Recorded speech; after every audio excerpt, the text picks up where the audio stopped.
appears behind him and he doesn't notice it, so the group tries to warn him. The diver turns around and finds nothing, but when he looks at the plane again, he's pulled down by the shark and killed. After hearing lots of noises above the plane, the group looks out the window and sees the diver's leg floating away. Now let begin. Kindly subscribe and like the video. No Way Up 2024.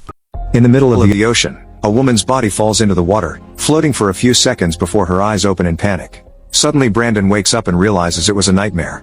He works as a bodyguard for the governor's daughter Ava, and he's been dealing with internalized guilt since he failed to protect her mother.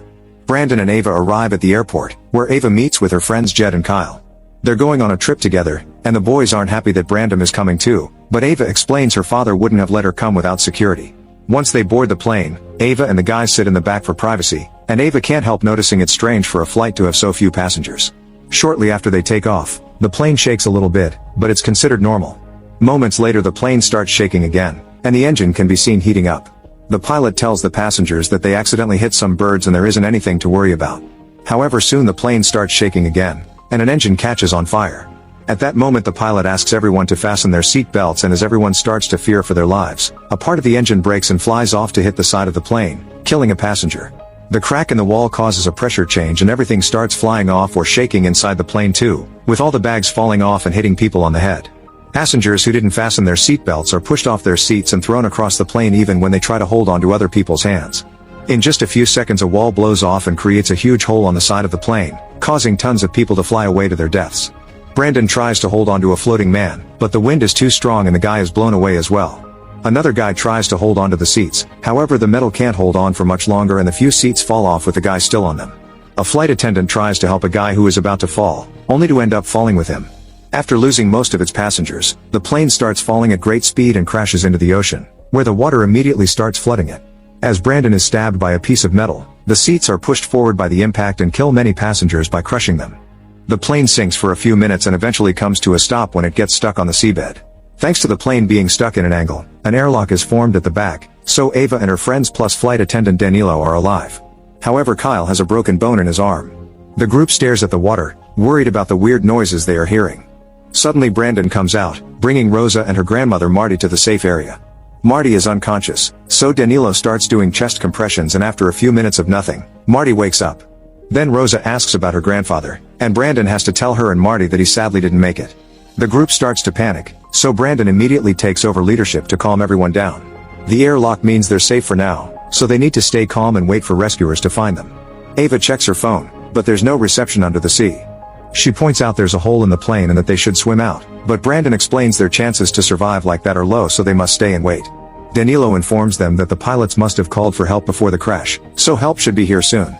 Afterward Brandon explains they should have backup oxygen just in case. Danilo says the plane has 2 tanks in the back for emergencies, but when he checks on them he finds them empty. At that moment Marty remembers that one of the passengers had a medical oxygen tank, so Brandon volunteers to jump in to find it. Before he leaves, Marty asks him if to bring her husband's hat. Brandon dives in and swims through the corridor as he checks the passengers who died in their seats. He finds the husband's hat and takes it, not noticing something swimming by the window. Then he finds the oxygen tank and takes it as well before checking on the hole. He decides to swim further to search for anything else he can take, and to his shock, he's suddenly attacked by a shark that enters through the hole. The creature immediately bites Brandon and he struggles against it, trying his best to get it off him. Meanwhile the group gets worried because they see the ripples in the water indicating something is going on.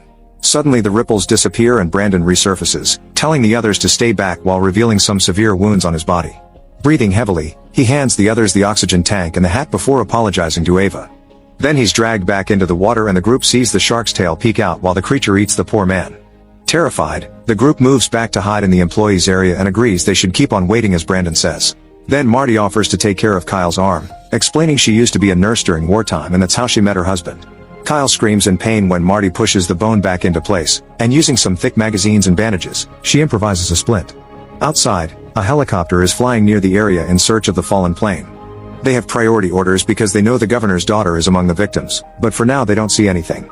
Back to the survivors, they hear some creaking and the plane moves for a few seconds, indicating it may fall again at any moment. Jed is starting to get too negative, and Danilo opens the oxygen tank Brandon retrieved. At that moment they see the water getting red and the noises make them realize the sharks have come inside to eat the drowned bodies. Suddenly the plane shakes a little and they see the sharks swimming by their window, hitting random plane parts as they move. Rosa is getting too scared and Ava tells her not to worry because she's sure they'll be rescued. However, the helicopter still hasn't found anything and doesn't have much fuel left. The group keeps track of the water level and calculates they still have around 3 or 4 hours before the water reaches the back. However, they also keep hearing the metal creaking and notice some water leaking through the ceiling, so they can't be sure if the plane will hold up that long. Suddenly the plane starts falling, sliding down for several minutes and causing a bunch of rocks to fall off until it gets stuck again. Thankfully the group holds on and nobody gets hurt, but this new angle is causing the water level inside the plane to rise faster. Since the seabed obviously isn't as solid as they thought, the group agrees they have no choice but to swim out of the plane. They'll need to find some way to distract the sharks, and Rosa says she learned at school that sharks don't like bubbles. There's still the problem of being able to hold their breath for that long, and Kyle suddenly remembers something. Some passengers were traveling with scuba equipment. Danilo explains those things are in the baggage hold and there's a hatch that would give them access, however the oxygen tanks are probably empty, otherwise they wouldn't have been allowed in the plane. Ava thinks the rest of the scuba equipment could still be useful, but Jed is too pessimistic, so Ava pretends she needs to pee and hides in the bathroom, where she has a breakdown as she hears the plane creak. When she comes out, Ava teaches Rosa it's okay to be frightened. Outside, the helicopter only has 15 minutes of fuel left. At that moment they finally find plane parts floating around, so 2 divers jump into the water to start the search. It doesn't take them long to find the plane, and as soon as they come closer the group starts making gestures at the window. One of the divers swims toward the hole while the other approaches the window to tell the survivors it's all fine now. Suddenly the shark appears behind him and he doesn't notice it, so the group tries to warn him. The diver turns around and finds nothing, but when he looks at the plane again, he's pulled down by the shark and killed. After hearing lots of noises above the plane, the group looks out the window and sees the diver's leg floating away. Remembering the other diver, the survivors check out the corridor, but nobody shows up, so they assume the guy is also dead. Outside, the helicopter is almost run out of fuel, so they have no choice but to leave. At least they have the coordinates and backup is already on its way. Back to the survivors, Ava points out that if the other diver is dead, they could take his oxygen tank. She looks underwater and notices a shadow, but she can't know for sure. Jed tries to get a closer look by standing on the seats, only to slip and fall into the water. The group worries because they can't see him, but he then surfaces laughing because he had been pranking them. However, he doesn't come out in time and the shark soon finds him, catching with his toothy mouth. As Jed struggles against the shark's attack, the group comes closer to grab his arms and pull, managing to get Jed away from the shark and into safety. Unfortunately, they discover that Jed is missing a leg, so Marty makes Rosa stand behind the curtain while she takes care of the wound.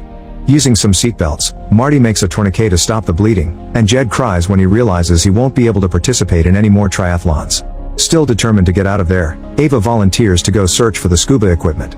Danilo opens the hatch and they discover the baggage hold is also flooded, but Ava dives in anyway.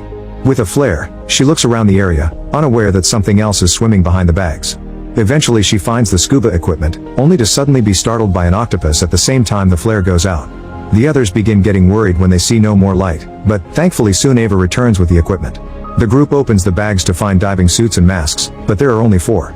At that moment they hear something hitting the plane and rush to check the window, but no diver is around, so it must have been a shark. By the time they turn around again, Jed is already dead. A desperate Ava tries to do chest compressions, but Marty pulls her back, making her see the truth. Suddenly the plane slides down again, but this time it stops quickly because the cockpit breaks and acts as an anchor. Water is rising faster, so they need to get out fast. Remembering Rose's fun fact, they plan to use the small oxygen canisters from the emergency masks to blow bubbles at the sharks. There's still the matter of swimming such a distance, and Kyle breaks down, confessing a childhood accident that left him traumatized and made him a bad swimmer. However, with Ava and Rose's supporting words, he agrees to try. Then Ava gathers all the oxygen masks she can find without going too deep into the water. The sharks are still hitting the plane, and the ceiling is starting to crack. The group starts changing and Marty volunteers to be the one without a suit because at her age, she would only slow everyone down anyway. After saying a final goodbye to Jed, the survivors get in the water, noticing the plane is slowly starting to slide down again. Suddenly the cockpit finishes breaking and falls into the abyss, meaning the plane will fall soon as well. Marty asks Ava to go first and take Rosa with her. The girls start swimming through the corridor only to find it blocked by a shark, so they immediately open an oxygen canister to scare it away. Once the way is cleared, they keep on moving, and soon Kyle and Danilo also join them. Marty watches the young people go as the water rises inside the plane and knows she won't be able to make it, so she stays back and waits to be reunited with her husband. At that moment Kyle panics and swims back to put his head out in the small pocket of air left. Danilo tries going back for him, but suddenly a shark comes out of the baggage hold and attacks Kyle, eating him in seconds. A terrified Danilo swims to meet with Rosa and Ava, who find the dead diver and take his tank so they can fill up their lungs. Then Ava sends Rosa and Danilo through the hole with the tank, but when she's about to leave too, a shark blocks her way.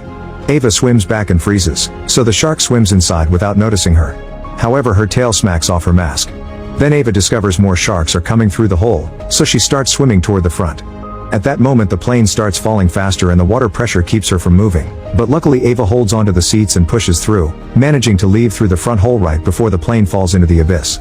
Now Ava can start swimming to the surface, however she soon runs out of air and passes out.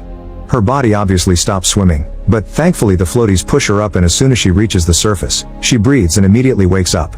Ava panics when she doesn't see the others, but at that moment the helicopters show up and finally pull her out of the water.